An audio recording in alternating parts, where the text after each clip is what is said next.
Je vais corriger ton projet fil rouge qui consiste à la conception graphique pour projet web. Présentation du contexte du cahier des charges.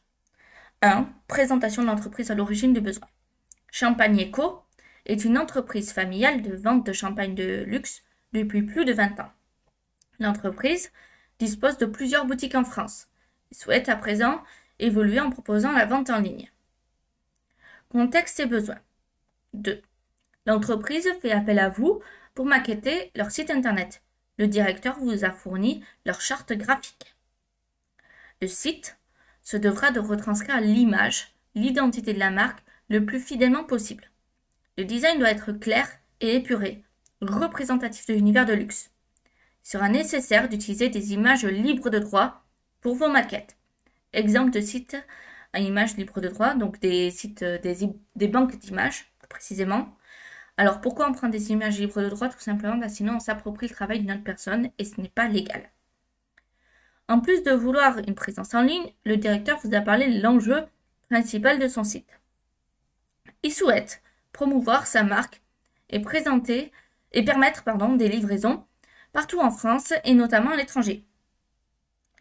Ses clients habituels sont des particuliers, des commerces de distribution et des agences du secteur événementiel. Je zoome un peu. Voilà. Expression de la demande. Réalisation attendue de l'apprenant. Réalisation attendue. Formalisez le projet de votre client dans un cahier des charges complet en suivant la structure suivante. Donc le cadre du projet, avec le résumé, le contexte de l'entreprise, les enjeux objectifs, livrables attendus. Benchmark, considération marketing, donc les personas, conception graphique, donc brief créatique, charte graphique, spécification fonctionnelle, donc l'arborescence, contraintes, front-back, impact du RGPD, diagramme UML, aperçu du contenu, wireframe, spécificité technique, choix technologique, accessibilité, sécurité. Étape pour mener à bien votre mission. Étude du besoin. À partir des informations récoltées, vous réaliserez une réflexion marketing du projet. Vous intégrerez dans votre cahier des charges un benchmark d'au moins 2 concurrents sur l'univers de la marque de votre client. Afin de vous assurer de bien identifier, comprendre la demande de votre marché client cible, on réalise au minimum 2 personas. Donc, ce qui est attendu, le cadre du projet, le benchmark, les considérations marketing. Concevoir une solution technique pour votre application. Pour structurer votre réflexion sur une solution technique, on utilise l'UML et on construit une suite de diagrammes afin de modéliser les besoins de l'application. Vous veillerez à produire des schémas UML cohérents par rapport au cahier des charges en respectant les standards UML. Donc, le diagramme de cas d'utilisation, le diagramme d'activité. Donc, maquettez votre application à partir de la charte graphique fournie et de votre étude des besoins de votre client. On va concevoir les maquettes des interfaces utilisateurs de l'application avec du contenu en langue française ou anglaise, en tenant compte de l'expérience utilisateur pour un équipement mobile de spécificité ergonomique. On va formaliser les enchaînements des interfaces. Donc, il faut réaliser les prototypes de sites en partant d'une basse fidélité vers une haute fidélité. Donc, tout d'abord, l'étape 1, c'est les zonings, ensuite les wireframes et pour finir, les maquettes. Alors là, ça demande que la page d'accueil, mais si on veut aller plus loin, on peut aller plus loin, bien entendu. Donc, le choix de l'outil est libre. Donc là, il y a une liste d'outils possibles. Et là, donc dans un dossier zip, donc j'ai bien reçu un dossier zip, donc ça c'est bon. Et là, ça reprend tous les livrables attendus pour chaque partie. Donc, on va revenir au début. Ici, réalisation attendue. Voici ce que j'ai reçu venant de toi. Donc, je vais commencer par ce document. Voilà. Alors, moi, ce que je te conseille dans un premier temps, c'est de toujours envoyer ce type de document, Word, en PDF. Parce que moi, personnellement, je n'ai pas Word. Donc, si tu m'as mis en Word, il y a tout qui va te casser potentiellement. Voilà. Ensuite, donc là, autre chose. Je pense que là, tu as voulu dire que c'était un titre. Mais en fait, bureautiquement, c'est pas un titre. Les titres, ça se paramètre. Ici. Donc là, si tu voulais mettre un titre, tu mettais par exemple titre principal. Et là, tu paramétrais par exemple en sous-titre. Et là, tu as vraiment des titres. Là, par exemple, si tu voulais mettre un autre titre, tu mettais titre 1, etc. Voilà. Donc ça, c'est un peu de bureautique, mais ça a son intérêt quand tu réaliseras ton dossier de fin d'année. Donc, résumé du projet. L'entreprise Champagne Eco fait appel à nos services pour maqueter leur site internet. Bon, ça, c'est résumé de résumé. Donc, contexte de l'entreprise. Alors, moi, je te conseille d'aller un peu plus loin quand même. Mais bon. Champagne Eco est une entreprise familiale de vente de champagne de luxe depuis plus de 20 ans. L'entreprise dispose de plusieurs boutiques en France et souhaite désormais faire évoluer son business modèle en proposant des services de vente en ligne en France, mais également à l'international. Donc ça, c'est très bien. Ses clients habituels sont des particuliers, des commerces de distribution et des agences du secteur événementiel. Parfait. Donc, hop, nickel. Alors là, je sais pas pourquoi il y a autant de lignes qui sont sautées. Donc, enjeu du site internet. Promouvoir la maison Champagne Eco comme une maison de luxe. Faciliter l'achat en ligne. Promouvoir ce nouveau service. Internalisation. Atteindre le marché plus large grâce à la livraison en France, mais également à l'étranger. Alors, ok, ça marche. Alors, objectif quantitatif. L'ouverture de la boutique en ligne permettrait la vente à distance. L'ouverture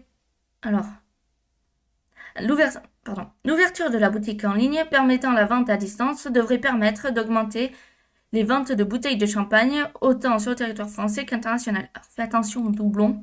Alors, c'est pas le même mot en soi, mais ça fait très répétitif. Le type de solution. Le site web sera de type informationnel et éducatif, promouvant les différents produits de l'entreprise, mais également l'histoire, le savoir-faire de la maison Champagne Eco, e-commerce, mise en place d'un espace de vente en ligne de champagne de la maison Champagne Eco. Ok, alors, je ne sais pas si tu en as parlé plus tard, mais je fais un aparté tant que j'y pense.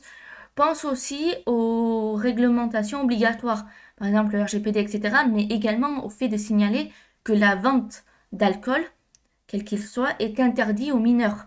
C'est obligatoire sur un site internet. Livrable attendu, donc conception graphique, respect du brief créatif. Le site se devra de retranscrire... Non, là, il y a plein de lignes en trop. Le site se devra de retranscrire l'image, l'identité de la marque le plus fidèlement possible. Le design doit être clair et épuré, représentatif de l'univers de luxe. Typographie souhaitée. Donc, titre, sous-titre. Donc là, très bien. Les couleurs. Parfait. Liberté au niveau des images non fournies. Utilisées pour les premières versions de maquettes des images libres de droit. Donc là, on a les logos à utiliser. Très bien. Ça allait un peu vite. Alors, moi, ce que je te conseille, un autre conseil que je te donne, pour éviter d'avoir des lignes qui se sautent partout comme ça, c'est de faire insertion saut de page. Et là, ça va t'envoyer à la page suivante. Parce que sinon, à chaque fois, tu es obligé de sauter des lignes partout. C'est pas très agréable. Voilà. Donc, responsive design. Le site doit permettre une navigation fluide et adaptée à tout type d'appareil, ordinateur, tablette et téléphone, forcément. Alors maintenant, c'est plutôt smartphone, mais voilà. Contenu multilingue. Le site doit permettre aux internautes d'avoir le choix de la langue française et anglaise minimum, permettant de toucher un public international. Ok, très bien. Donc, là, tu vois, tu as plein de lignes qui sont sautées. Et le truc, tu vois, tu as le benchmark qui arrive. Ce que tu peux faire, c'est au lieu d'avoir ça, tu fais insertion, saut de page. Et tu vois, tu as ton benchmark qui arrive sur la page suivante automatiquement. Et ça t'évite d'avoir une multitude de lignes qui sont sautées. Donc là, je comprends pas pourquoi tu as un tableau vide. Donc voilà.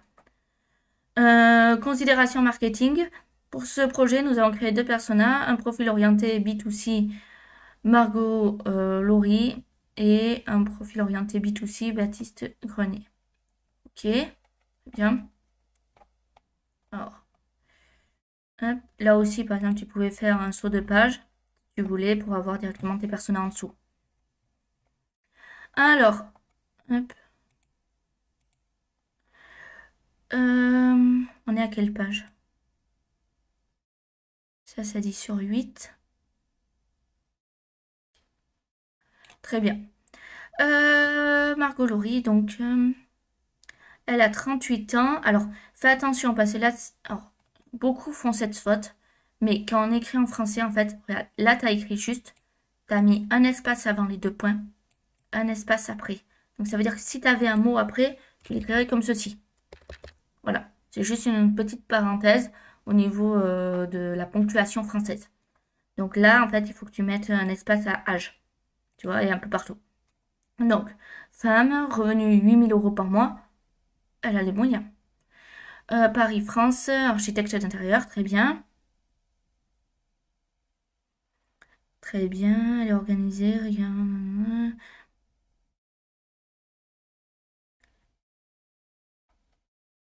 D'accord. Donc, là, on a ses objectifs. Ensuite, on a ses attentes d'un site internet. Ok, donc là, et on a les réseaux sociaux qu'elle utilise. Parfait. Donc, au moins, on sait où aller la chercher sur les réseaux sociaux. Par contre, on ne sait pas son appétence technologique. Ça, il faut savoir. Parce que, par exemple, supposons que c'est quelqu'un qui n'est pas très douée en informatique. Parce que c'est pas parce qu'elle a 38 ans qu'elle est forcément très douée en informatique. Donc, il faut qu'on sache à peu près son niveau en informatique. Et aussi combien d'heures par jour elle passerait sur Internet. Voilà. Alors, ça, un diagramme de cas d'utilisation. Donc,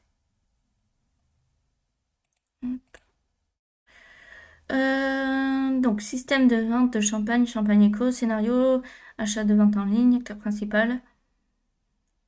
Le visiteur parcourt le catalogue produit du site internet, puis ajoute des produits à son panier. Alors, tout ça, c'est en fait, c'est inutile. T'as ton schéma, et ton schéma, en fait, parle de lui-même. En soi, si on ne comprend pas ton schéma, c'est qu'il n'est pas clair. Voilà. Tout le texte n'est pas obligatoire. Donc, je comprends que tu veuilles le rajouter pour clarifier, mais normalement, on n'en a pas besoin. Donc, alors moi, par contre, je ne comprends pas pourquoi tu as un futur client. Parce qu'en soi, le futur client, c'est égal au visiteur. Tout simplement. Donc, ça, c'est pas la peine. Parce qu'un visiteur, ça peut créer un compte ou ne pas en créer. C'est pas une obligation. En fait, là, c'est les possibilités qu'il a. Ça ne veut pas dire qu'il va obligatoirement le faire. Voilà. Donc, visiteur est relié à créer un compte. Il choisit la langue du site. Il peut parcourir le catalogue produit. Et donc, de ce fait filtrer recherche, ça c'est bon. Ajouter un article au panier et créer son et gérer son panier. Donc, moi personnellement, je préfère faire ça quand la personne est connectée. Le fait d'ajouter et de gérer son panier. Mais c'est juste. On peut totalement ne pas être authentifié. Donc, ne pas avoir de compte. Et pourtant, ajouter un article au panier. Pardon. Voilà. Donc ça, c'est tout à fait juste. Donc ensuite, par contre, un client, ça a les mêmes droits qu'un visiteur. Donc ça peut s'authentifier. Ça peut valider le panier. Donc forcément, dans ce cas-là, moi, je rajouterais ces deux-là plutôt au client qu'au visiteur. Mais ça, c'est chacun ses goûts. Et donc, au moment de valider le panier, il choisit son adresse et son livraison, il procède au paiement et le suivi de la commande.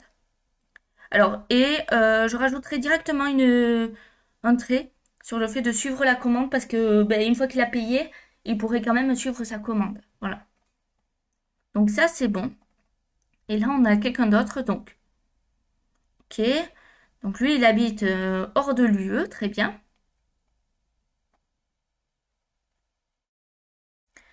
D'accord.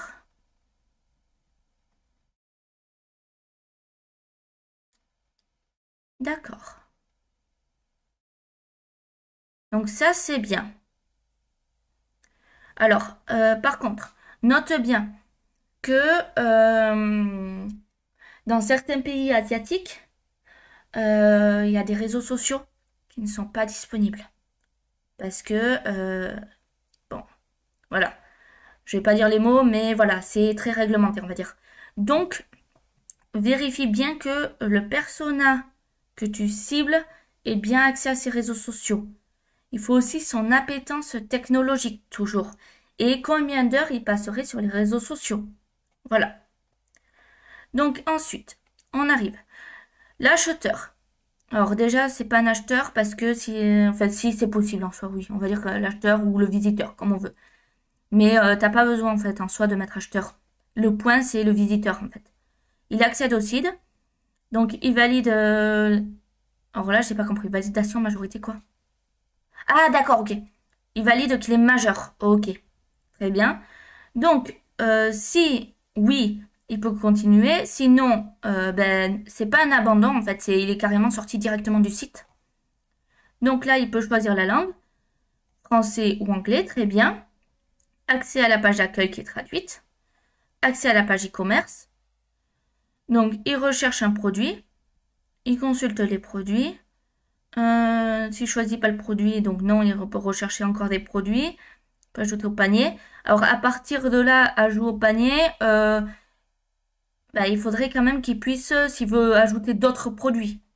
Voilà, là, il y a un truc, il faudrait qu'il puisse ajouter d'autres produits. Alors, l'utilisateur connecté, tu pourrais aussi le faire au départ. C'est-à-dire, ici, là, il arrive, il accède au site, pouf, est-ce qu'il peut directement se connecter? Tu vois, et dans ce cas-là, ben, revenir chercher les produits après.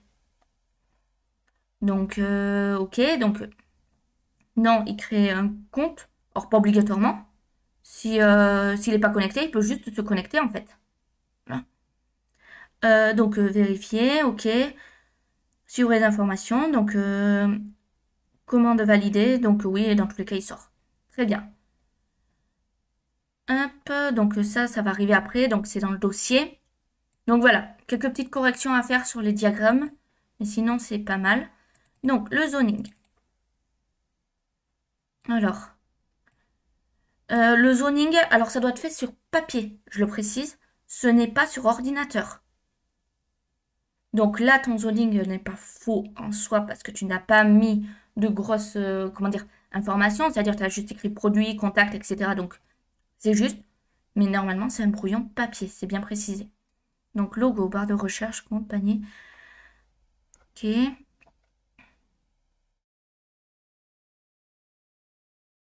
Ok. D'accord. Donc, donc là, c'est pas mal de ce que je vois. C'est plutôt bien compris. Hop.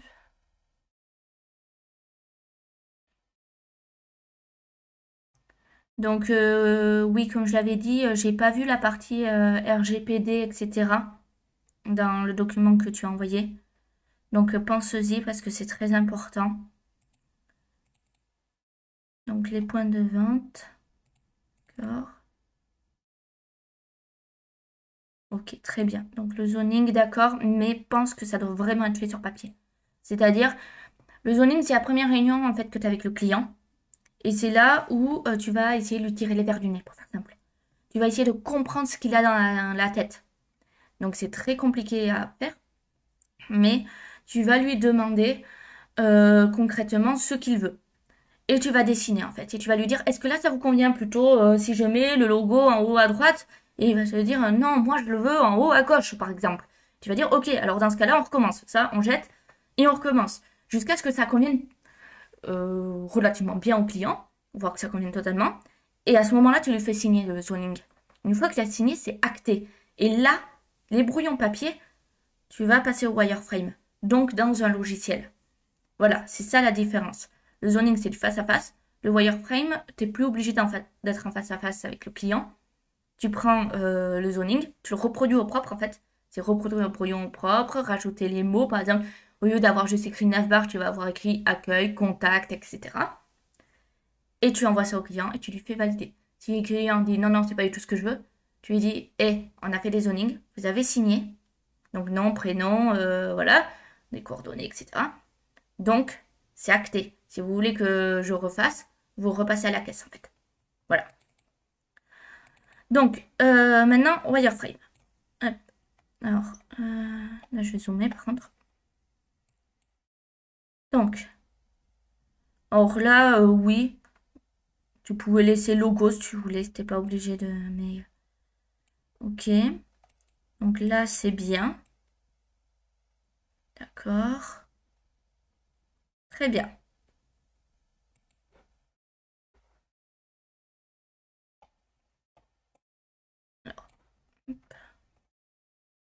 Mince. Ok, très bien.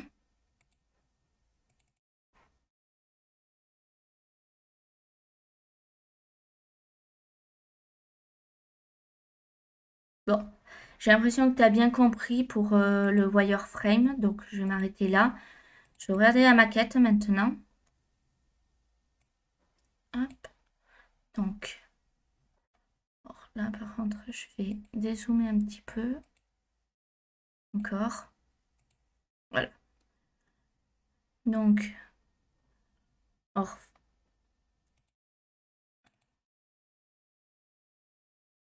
home page. Ok. Donc là, comme on peut voir, ça ressemble vraiment en fait à ce que ça va être la maquette après. Hop. Donc, hop.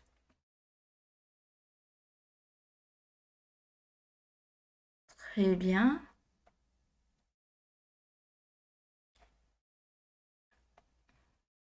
C'est très bien. Alors moi, un dernier conseil que je vais te donner, c'est si jamais tu as un client, tu peux lui envoyer, par exemple, si tu as fait sur Figma, je ne sais pas sur quoi ça le fait comme logiciel, hein, mais si tu as fait sur Figma, tu peux partager le rendu directement pour que le client puisse, par exemple, cliquer sur m'inscrire, aller sur la page d'inscription, voir ce que ça donnerait, etc. C'est comme s'il avait le site entre les mains, sauf qu'il n'est pas codé le site. Donc voilà. Sinon, c'est du bon travail. Par contre, je te conseille de revoir un petit peu l'UML là-dessus. Mais sinon, c'est très bien.